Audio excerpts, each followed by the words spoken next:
जी हाँ, नमस्कार भाइयों। मैं अपने चैनल तैयारी विद प्रभाकर पे आपका स्वागत करते हैं।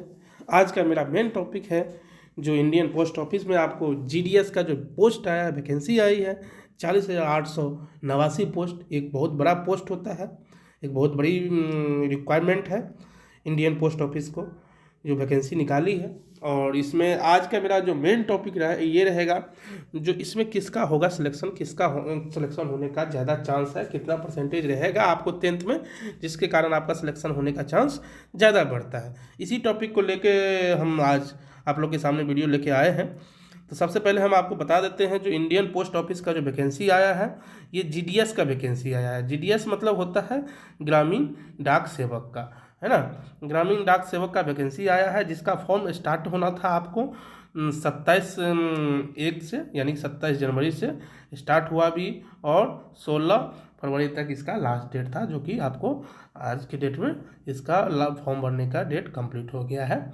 इसमें करोड़ों अभ्यर्थी का फॉर्म सबमिट हुआ है। तो इसी के विषय में आज चर्चा करने वाले हैं। जो इतना सारा लड़का लोग जो फॉर्म भरा है, फिल किया है, तो किसका सिलेक्शन होने वाला है, क्या परसेंटेज रहने वाला है, क्या कट ऑफ रहने वाला है, तो ये आपको हम क्लियर थोड़ा सा कर देते हैं। सबसे बात ये है कि ये जो वैकेंसी है आपको टेंथ बेस पे है। आप इसमें टेंथ पास होना चाहिए, और टेंथ पास होंगे तो उसमें आपको जितना अच्छा परसेंट रहेगा उतना अच्छा आपके लिए होगा। लेकिन अब कट ऑफ क्या होने वाला है वो हम आपको बताएंगे। सबसे पहले आपको पोस्ट देखते हैं।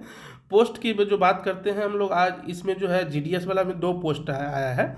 एक बीपीएम का आया है, एक आपको एबीपीएम का आया है।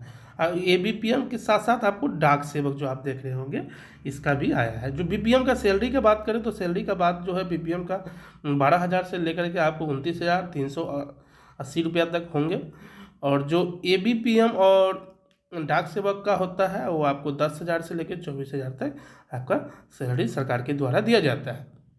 और ये बीपीएम आपको ब्रांच पोस्ट मास्टर होता है, जो कि आप लोग जानते होंगे, और नहीं जानते होंगे तो हम थोड़ा आपको डिटेल में बता देते हैं। जो आपको बीपीएम का काम रहता है, आपको ब्रांच से रिलेटेड ही प्रॉब्लम सॉल्व करने का, ब्रांच में ही रह के काम करना है मोटा मोटी। और जो एबीपीएम होता है आपको उसका फुल फॉर्म होता है असिस्टेंट ब्रांच पोस्ट मास्टर, यानी कि आपको जो पोस्ट मास्टर होता है, ब्रांच पोस्ट मास्टर होता है, उसी का आपको इसको सहायक करने का काम करता है। इसी के साथ साथ इसमें एक और वैकेंसी आया है जो जिसका नाम है डाक सेवक, है ना। तो इसमें इस बार टोटल 3 वैकेंसी है। एक डाक सेवक का था, एक एबीपीएम का, और एक बीपीएम का था, है ना। तो ये तीनों पोस्ट है, और ये सैलरी आपको हम बता ही दिए, कब तक फॉर्म भरने का डेट था ये भी हम आपको क्लियर कर ही दिए हैं। अब हम लोग बात करते हैं थोड़ा एज क्राइटेरिया के। एज क्राइटेरिया इसमें था 18 से लेकर के आपको 40 साल तक, 18 साल से लेकर 40 साल तक आप भर सकते हैं। और शेड्यूल वाइज इसमें कुछ छूट था, जैसे एससी कैटेगरी के 40 साल के अलावा 45 साल तक भी भर सकते हैं। ओबीसी वाले जो है आपको जैसे 3 साल का दिया है, तो इसमें 3 साल यानी कि 43 साल तक भर सकते हैं।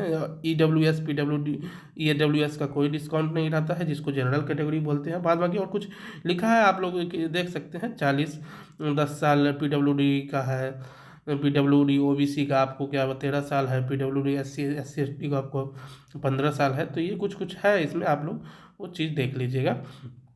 और जहाँ तक हम बात करते हैं इसका जो क्या बोलते हैं एजुकेशन क्वालिफिकेशन का, एजुकेशन क्वालिफिकेशन इसका 10th ही था, है ना। टेंथ, टेंथ मतलब 10वीं, है ना। टेंथ के आधार पे ये फॉर्म आपके पास आया है, और आप सबको इसको फिल करना था।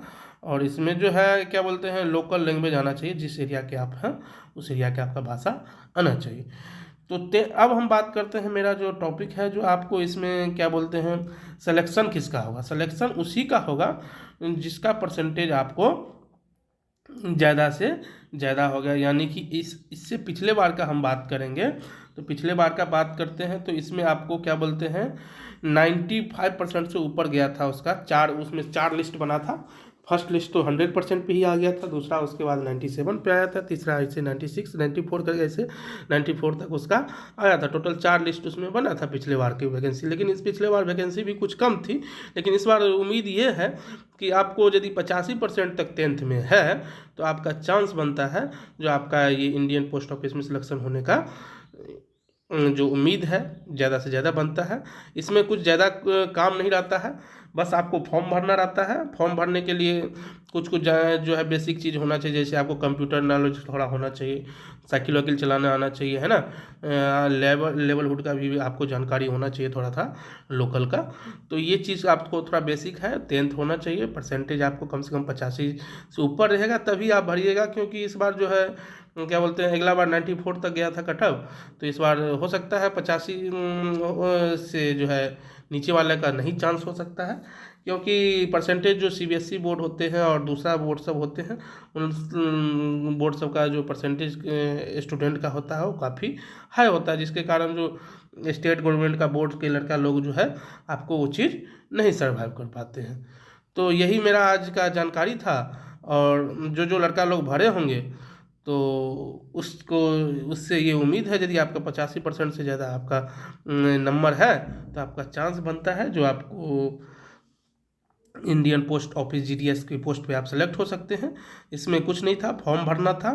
फॉर्म भरने के बाद आपको इसको एक शॉर्ट लिस्ट आता, शॉर्ट लिस्ट होने में उसमें आपका यदि नाम आता तो आपको डॉक्यूमेंट वेरिफिकेशन करवाना था। डॉक्यूमेंट वेरिफिकेशन यदि हो जाता 15 दिन के अंदर, तब आपको जो है आपको लेटर दिया जाता ज्वाइनिंग का। तो ऑल द बेस्ट सभी दोस्तों को। और इस यदि जानकारी अच्छा लगा तो चैनल को सब्सक्राइब करिए, शेयर करिए अपने दोस्तों में और आगे तक भेजिए वीडियो को, और लाइक भी कीजिए, है ना। Thank you.